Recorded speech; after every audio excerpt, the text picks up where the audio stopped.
Welcome to this week's Admin Chat. We want to thank Lucy Brazier and her team at Executive Secretary Magazine for the opportunity to share some time with you today. Today's chat is titled 10 Keys for Unlocking Your Administrative Brilliance. Hi, it's Lisa Olsen and Stacy Leitner. We're the co-founders and owners of Admin to Admin. We specialize in training and professional development programs that help you succeed and achieve results because your career matters. We've been told over and over again that we're two of the most inspiring, career-focused executive assistants and educators you will find walking on the planet. Yep, that's right, the planet. We get numerous calls and emails requesting our career advice from individuals all over the world, and we just love making these connections. If you haven't connected with us yet on social media, we hope you'll reach out after the chat today. Let me introduce to you Lisa Olsen. One of Lisa's career aspirations has been to help other assistants be their very best, build confidence, and to put it simply, be brilliant. Her career started in healthcare, working in hospital human resources, and later as an executive assistant supporting executives and CEOs in the healthcare and engineering industries. Later, stepping outside of her comfort zone, she began sharing her experiences and knowledge at administrative conferences. She's been a speaker, trainer, and conference presenter for many years. Oh, and she is still in the administrative trenches as a corporate EA in a large healthcare system. Her role also includes board coordinator and office manager, leading a team of 5 assistants. And then for more than 2 decades, Stacy Leitner has enjoyed not one, but 2 careers. She has worked as an executive assistant to a CEO and a college educator. Her passion for learning is contagious, and it has led her to earn 4 degrees majoring in both business and education.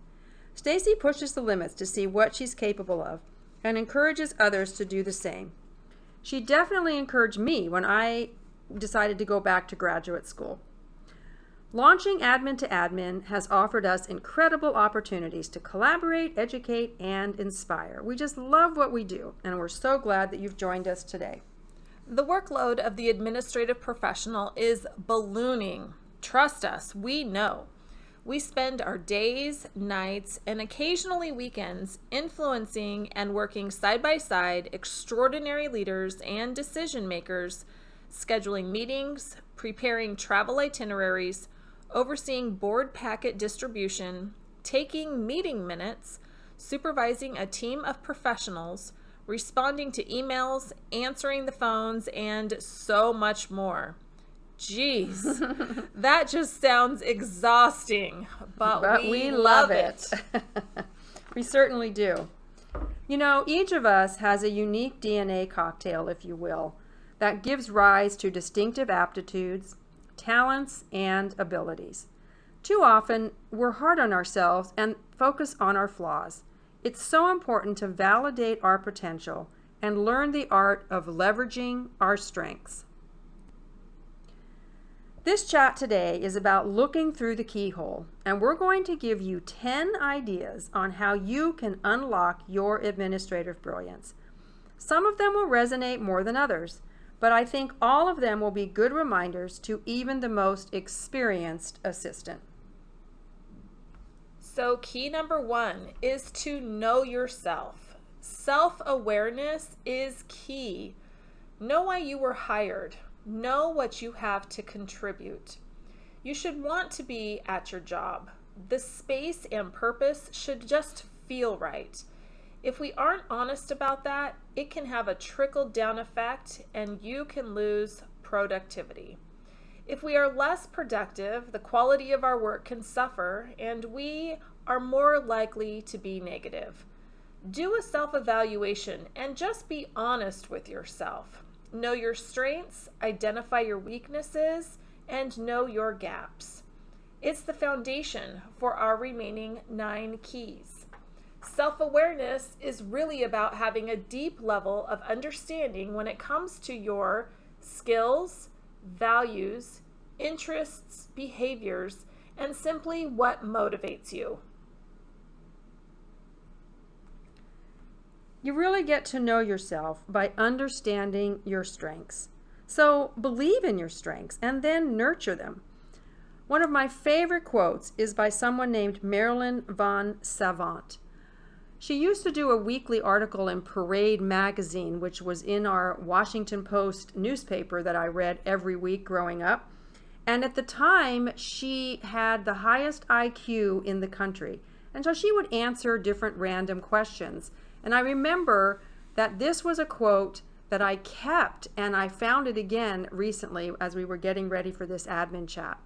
Success is achieved by developing our strengths, not by eliminating our weaknesses.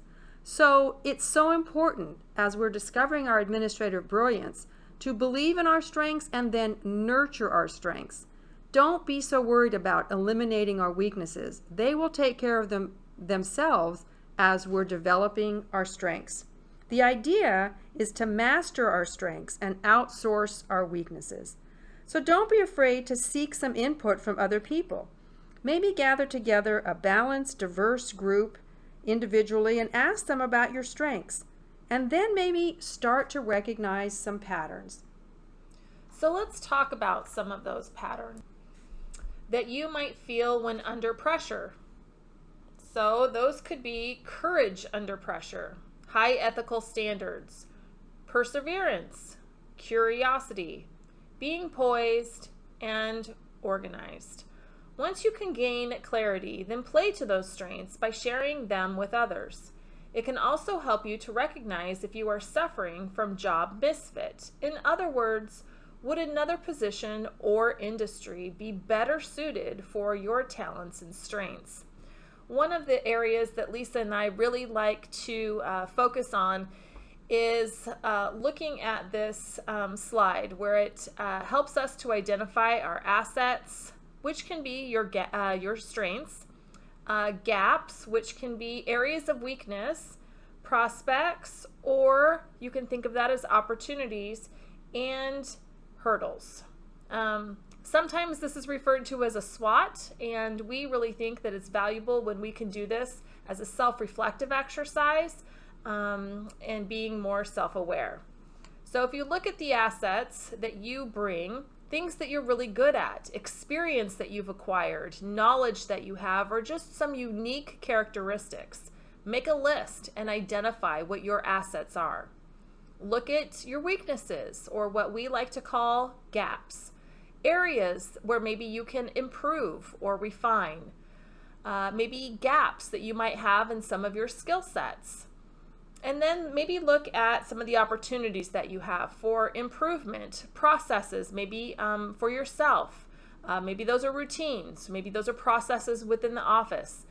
Maybe there's opportunities for networking and having some new relationships or partnerships, getting a mentor, and maybe just seeking some opportunities for some professional development. And then there's hurdles. And, are you really aligned with the right position? Are you aligned with the right manager? And, are you facing challenges with technology? Do you embrace technology, or is it something that you really just struggle with? So we like to look at these 4 quadrants. When you go through this exercise and you can break these down individually, it can really help you to be brilliant. And I really like the terminology that we've used, especially the word gap, because I'm not a big fan of the word weakness. And so we kept thinking about a word that we could replace that with, because a gap to me is you can make up the difference. You can fill that in. And so we really like the way that this exercise works for us. So I hope you can find it useful for yourself as well. Key number 2, see your role as expansive. Treat every day as if it's your first day on the job. Do you remember how that felt? Even though you were scared and didn't know anything or know anybody, but remember the enthusiasm that you had and how you felt that your job had so many opportunities. Be enthusiastic and visible. Stretch beyond your comfort zone and be willing to see your role as expansive, not constrictive. So many assistants that we've talked to at conferences and workshops that we do really don't get this and how important it is to just sort of look around the corners of your current role and don't feel that you're constricted by your current scope of work. Okay, we're going to take a moment to look at key number 3, which is to contribute. So I'm definitely one who likes to contribute within the office. I like to share my knowledge. I like to volunteer, but you have to know when there's limits to everything. You have to be strategic about how you choose to use your time. So don't put crime tape up around your desk. You want to make sure that you are sharing information. Be willing to share what you know, understanding that some aspects of your job scope might be confidential. But you can share company knowledge, you can share your expertise, and you can absolutely share your enthusiasm. I know for me right now, I'm getting ready to onboard 2 new team members to join me at the office. I'm working really hard to put comprehensive desk manuals in place so that they have a point of reference. I'm working hard to put weekly training time on the calendar for them and to do whatever I can to ensure their success in their new roles. I want the day-to-day for all of us to just run smoothly, and I don't want a bottleneck in the office where things just stop because either myself or someone else isn't available or there. I'm a huge fan of cross-training, sharing information, and sharing and, when appropriate, delegating authority. Why? It makes my job a whole lot easier, it empowers other people, and it allows for a lot less interruptions when I decide that I want to go on vacation or can't be in the office. I think number 3 might be one of your favorites. Going on vacation? Contribute for Okay, sure. very good. Got it. Key number 4, be exceptional. Show up, be present as you focus on your tasks and give people the attention they deserve. Give compliments, share credit. Find small ways to go above and beyond. Your work will speak for itself, but it's those small efforts that aren't in our job description that will get you recognized and will make the right kind of impressions. It's really important to be true to your values. Your routine should be in alignment with those values. So what's truly important to you? I like to think about it as figuring out what your top 3 non-negotiable values are. And don't compare yourself with others who may seem to, have it all together. Give energy to solutions that will keep you grounded in your routine. It's okay to switch things up if needed, but if you do, be sure you're giving energy to the vision that you have for yourself, not problems. Roy Disney's quote here is really valuable, so put this one through the test. It's not hard to make decisions once you know what your values are. So again, don't be pushed around by problems, challenging situations, or even people. Take action. Key number 5, find a daily routine that really works for you. How do you create a good routine? What works for you? Do you have a morning ritual or do you have an evening ritual? Whatever you do, make it yours. If you have kids, a routine can be so important. My daily routine is pretty set. Why? It really reduces the time that I have to take to make decisions, and it just works. It makes me very efficient and productive. While our individual routines might not work for others, do what works for you and make sure that you stick to it. So let's look at some ideas that you might find helpful as you create a solid routine. I get up at the same time each day, unless I have a flight super early to catch. I'm in the office around 8:30 a.m., but quitting time for me in the office is generally between 5:30 and 7 p.m., and I'm okay with that. Each day is so different. I generally grab the same foods for breakfast each day, a banana, string cheese, and a granola bar. I head out the door. I will oftentimes check my text messages and emails first thing in the morning to see who from my team is out sick, running late, or what changes I need to make on the calendar that occurred overnight or in the morning. Again, it just works for me. I'm a huge planner, which is also part of my daily routine, but the day doesn't always go as planned, and I know that, and that's okay. That daily routine is so important. And even sometimes if we mix it up a little bit, it's okay. But I think routine is critical. Key number 6, attitude really is everything. You know, this may sound really basic. However, we meet so many assistants who struggle with maintaining and demonstrating a positive attitude. You know, there's always going to be a crisis at work. Change and people who can and will just frost our cookies. But attitude isn't about not caring or being Pollyanna all the time. You know, even Mary Poppins was tough when she needed to be, but she always had the right outlook. This next slide is a really simple example of the Batari cycle. It's really how our attitude works. And seeing it visually like this, I know it really helped me to gain a better perspective on how my attitude can affect other people.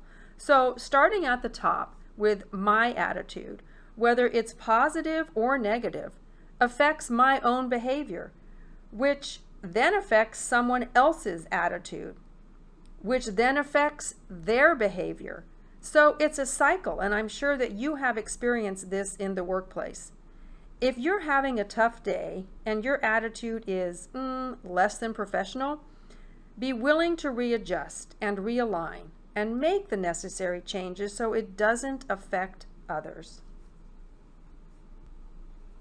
Key number 7 is to know your priorities. And sometimes this means we have to say no. Know how to prioritize within the scope and context of your role. Things are always going to shift. Adapt and be flexible. Create systems to help you succeed and be accountable. And most important, don't wear business as a badge of honor.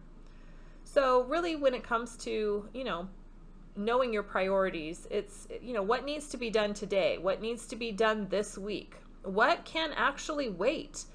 If there's somebody in your office that you can delegate to, who can you offload a task to?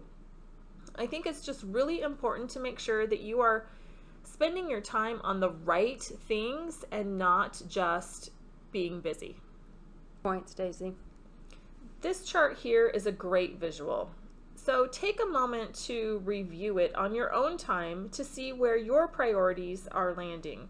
Of course, our work often puts us in the urgent or purple box. However, if all your time is being spent there, it might be time to evaluate your priorities. I really like this visual. This comes from Christina Holzhauser of Tips for Assistants. And what she did was she took Stephen Covey's time management matrix, which many of you might be familiar with, and she sort of added her own spin to it, adding these words at the bottom. So in quadrant purple, I'll call it, the urgent things, which are like deadlines and the real crises that we put out, the last minute prep and those types of things, those are the things that we manage every single day. And there's a lot of those as an assistant. Then the blue area, the blue box, are the non-urgent and important things from Covey's quadrant. And Christina has put the word focus on there. Those are the things that we need to spend time planning and problem solving, self-development, health and wellness, and relationship building. To me, I would add the word proactive here. I know my team and I talk a lot about this, where sometimes we feel like we're just in the reactive mode all the time on super busy days. But where we really find we're the most productive is when we are in that proactive, where we're in the planning phase, where we're in the problem solving. And then down in the gold box, urgent but not important. Those would be the things that we would strive to avoid in Christina's matrix here. Those would be some calls, some emails that we really shouldn't be giving much attention to, maybe other people's problems and needs that really fall outside of what we can be focusing on any given day. And even some meetings would fall into that. And then not urgent and not important. So although social media and watching TV, I would put on my list as two things that I really like to spend time doing, it is really important to limit how much time we are spending on those types of areas, because it takes us away from that not urgent but important box and where we need to be focusing. So we hope that you find that visual helpful, and that you can maybe come back to that and spend a little bit more time on that later. So let's go to key number 8, the power of habits. Do you have good administrative habits? I hope so. One of the ways to establish some habit stacking routines comes from this article I found by S.J. Scott. And this is from a blog on developing good habits. And I love these simple ideas that he presents here about easy ways to establish some habit stacking routines. Each of these can be discussed further, but for our purposes today, we just want to introduce them to you so you can determine if you need to restack some habit blocks. So schedule your day and prioritize tasks. I know, again, it might sound really trivial or super basic, but if we're not devoting time and aren't committed to really scheduling our day and prioritizing, things just don't go as smoothly as they could. I know I've had a couple of days like that recently, and when I don't take the time the evening before or the end of my day before I leave the office to really write down the 5 top things I need to do the next morning when I get to the office, when I arrive there the next day, I'm frazzled a little bit. So it's a great habit stacking routine. Set a deadline or commit to a colleague to finish a task or job. If you have something that you procrastinate on, I know when I was in graduate school, I used to procrastinate my weekly papers. So one of my family members would actually call me every Sunday at 3 o'clock to make sure that I had started and was committed to getting that assignment done. Tackle the toughest to do first. I know this is one that we hear as assistants a lot in good time management practice, right? But it's easier said than done sometimes. But when it's at all possible, if you've got that really 2-hour long meeting that you have to type up your minutes for, get it done and out of the way. I try and do my board minutes within 36 hours after the meeting. Now, it doesn't always happen, but I'll tell you, when I get those minutes done within 36 hours, the whole rest of my week goes better. And then I'm not stressing over, oh my gosh, we're that much closer to the next board meeting, I don't have the minutes done yet. And keep it simple. Adding too many routines and habits to more than one area of your life can get really confusing. So keep things simple. And be consistent. Consistency is vital when it comes to routines and habits. And write down your mini habits and check them off, right? There's nothing more self-satisfying than checking off those things that you're doing, and it just makes us feel good. So those are some ideas that maybe you can use. Good habits are energy friendly. So this comes from an article I found by Stephen Guise, where he talks about mini habits and the power of mini habits. So he says things like, think about where your habits can just give you a little boost. Maybe you're trying to develop your habit of drinking more water. I know that's an area where I'm really trying to get better at. And somebody gave me the idea of putting basil leaves and strawberries in my water. And so I thought, okay, I imagined what that might taste like. And so that helped me to try it. And I have to say, it was really, really good. So now I've been putting basil leaves and strawberries in my water because that habit has given me a little bit of a boost. Simple things, really. Solidify. Distill the big vision into achievable targets. Sometimes we have to break things down into a little bit more solid chunks. And train your brain. Repeated actions and behaviors equals no thinking required.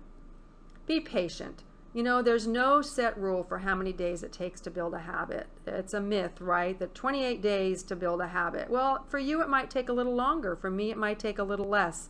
So don't worry about the timing. Just practice good administrative habits. And finally, inch up. If you're struggling to get an easy task done, it's not easy enough. So keep scaling it down until it's a no-brainer. Okay, key number 9.